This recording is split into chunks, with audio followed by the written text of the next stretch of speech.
নমস্কার বন্ধুরা, আমার ব্লগে সবাইকে স্বাগত। আমি একটা রেসিপি নিয়ে চলে এসেছি। এটা আমার মায়ের রেসিপি।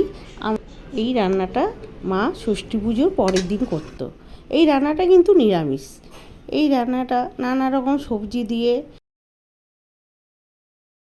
হয়। এটা গরম ভাতে খেতে খুব ভালো লাগে। তোমরা একবার ট্রাই করে দেখো। তোমাদের যদি ভালো লাগে তাহলে একটা সাবস্ক্রাইব, একটা লাইক করে দিও। আর এই রান্নাটা দেখে নাও, সবজিগুলো দেখে নাও। পেঁপে নিয়েছি, বেগুন নিয়েছি, গাঁটি কচু নিয়েছি, কুমড়ো নিয়েছি, পটল নিয়েছি, গাজর নিয়েছি, বরবটি নিয়েছি, শসা নিয়েছি। বেগুনটা যদি কেউ না খাও সেটা বাদ দিতে পারো। সবজিগুলো আমি কেটে ভালো করে ধুয়ে নিয়েছি।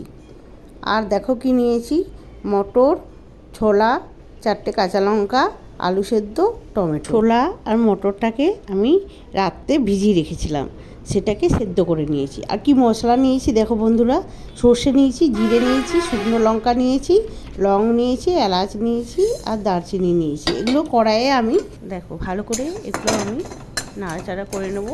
তারপর ভাজা হয়ে গেলে গ্যাসটা বন্ধ করে দেবো।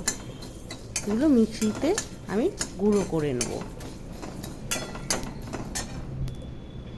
গ্যাসটা বন্ধ করে দিলাম।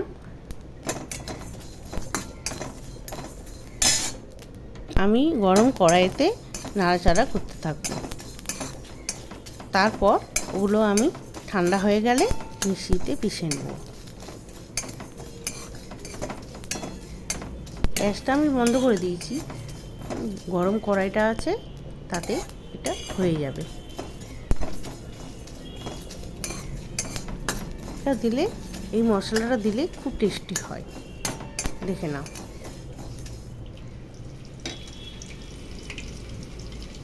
তারপর আমি কড়াইয়ে তেল চাপিয়ে সব একে একে সবজিগুলো ভেজে নেব। সবজিগুলো আমি ছেঁকেই নিচ্ছি। তেলে ছেঁকে নিলে তেলটাও কম ওঠে আর সবজিগুলো খুব সুন্দর ভাজা হয়, দেখে নাও। পটলগুলো ভেজে নিলাম, তারপর বেগুনগুলো ভাজলাম, তারপর কুমড়োটা ভেজে নিচ্ছি। সব একে একে আমি এগুলো ভেজে নেব।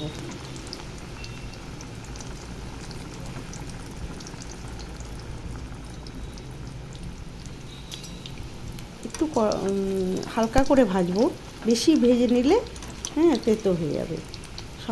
সব কটাই আমি হালকা করে। রেসিপিটা তোমরা করে দেখো, ভাতেও ভালো লাগবে আবার রুটিতেও ভালো লাগবে। খুব টেস্টি খাবার হবে। তোমরা একবার করে দেখো। দেখো আমার সব সবজিগুলো ভাজা হয়ে গেছে। এবার তেলটা একটু কমই নিলাম তেল দিয়ে, কেননা আমি তেলে ছেঁকে নিয়েছিলাম সবজিগুলো, তাই আমি এখানে তেল কম নিলাম। আর তেলের সাথে একটু জিরে, তেজপাতা দিয়ে দিলাম। তারপর একটুখানি চিনিও তেলের সাথে অ্যাড করব।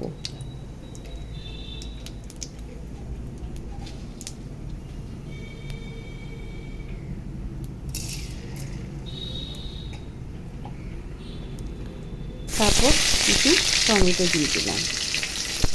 টমেটো দেওয়ার পর তোমাদেরকে বললাম কাঁচা লঙ্কা দেবো, কাঁচা লঙ্কাও দিয়ে দিলাম। এবার সব ভাজা সবজিগুলো দিয়ে দিলাম।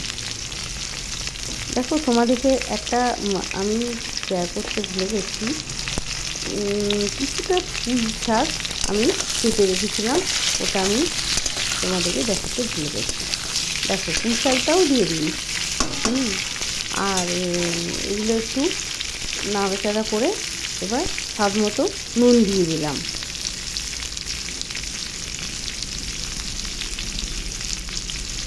এটা একটু মিষ্টি ঝাল সব রকমই হবে। বড়িও দিতে পারো, বড়ি দিলে আরও টেস্ট বেড়ে যাবে।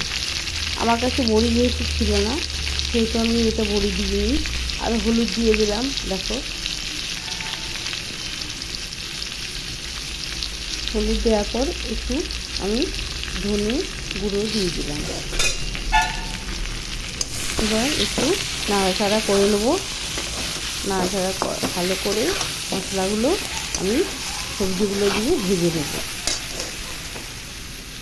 ভাজার পর আমি একটু আদা বাটা দিয়ে দিচ্ছি, দুটো কাঁচা লঙ্কা টমেটো বেটে রেখেছিলাম ওটা দিয়ে আমি সামান্য একটু জল দিয়ে দিলাম, জল দিয়ে ঢাকা দিয়ে দিলাম।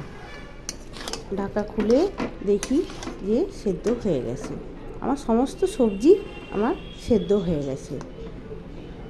দেখো বন্ধুরা, সমস্ত সবজি আমার সেদ্ধ হয়ে গেছে। এবার আমি একটু ভাজা মশলাটা যেটা আমি গুঁড়ো করে রেখেছিলাম সেটা আমি দিয়ে দেবো। অনেকটা হয়ে গেছে, সবটাই দেবো না, হ্যাঁ, সবটা দিলে আমার রান্না কমপ্লিট। বন্ধুরা দেখো, তোমরা যদি বড়ি দিতে চাও বড়িগুলো ভেজে রেখে দেবে, বড়িগুলো গুঁড়ো করে দিয়ে দেবে, তারপর গরম গরম ভাতের সাথে সার্ভ করবে, খেতে খুব টেস্টি হবে। শেয়ার করে দিও, ভালো লাগলে দেখা হচ্ছে নতুন ব্লগে।